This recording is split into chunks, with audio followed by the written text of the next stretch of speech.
ஒரு கொஸ்தி பண்ண போகிறேங்க. 2 உருளைக்கிழங்கு, 4 கத்திரிக்காய், ஒரு பெரிய தக்காளி, வெங்காயம், 2 பச்சை மிளகாய் போட்டிருக்கிறேன். தேவையான அளவுக்கு மிளகாத்தூள் போட்டிருக்கேன். கொஞ்சம் வறுத்து பொடி போடணும். அப்புறம் பெருங்காயத்தூள் போட்டிருக்கிறேன். அப்புறம் மஞ்சத்தூள் போட்டிருக்கிறேன் 1/4 ஸ்பூனு. அப்புறம் இன்னும் கொஞ்சம் வறுத்து பொடி பண்ணி போடணும். இது நல்லா வெந்தயத்து முருகு மயிச்சிட்டு ஒரு பொடி ஒன்று பண்ணணுங்க. உப்பு போடுறேன்.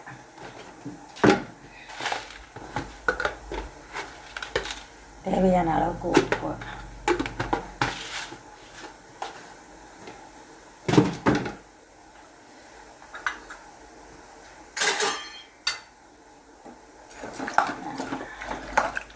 பருப்பு இல்லாமல் கொஸ்தி பண்ணுறோங்க, நல்லாயிருக்கும். கொஞ்சம் ஒரு 1/2 ஸ்பூனு மிளகு, ஒரு ஸ்பூன் துவரம்பருப்பு, ஒரு 5 காஞ்ச மிளகா, ஒரு ஸ்பூன் சீரகம் எல்லாம் போட்டு நல்லா ரோஸ்ட்டாக வறுத்துக்கோங்க. அதோட ஒரு 4 வெந்தயம், ஒரு கொஞ்சமாக, ஏன்னா கசப்பு எடுத்துடும். இதெல்லாம் வறுத்துட்டு பொடி பண்ணணுங்க. பொடி பண்ணி அப்புறம் கடைசியில் போடுறது.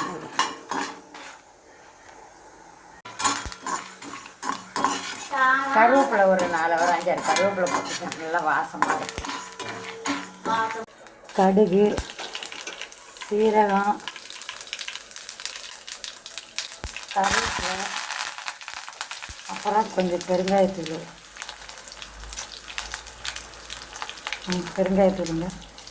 போட்டு 2 ஸ்பூன், நமக்கு தேவையான அளவுக்கு கரெக்டாக சின்ன ஸ்பூனால் 2 ஸ்பூன் பொடி போட்டிருக்காங்க.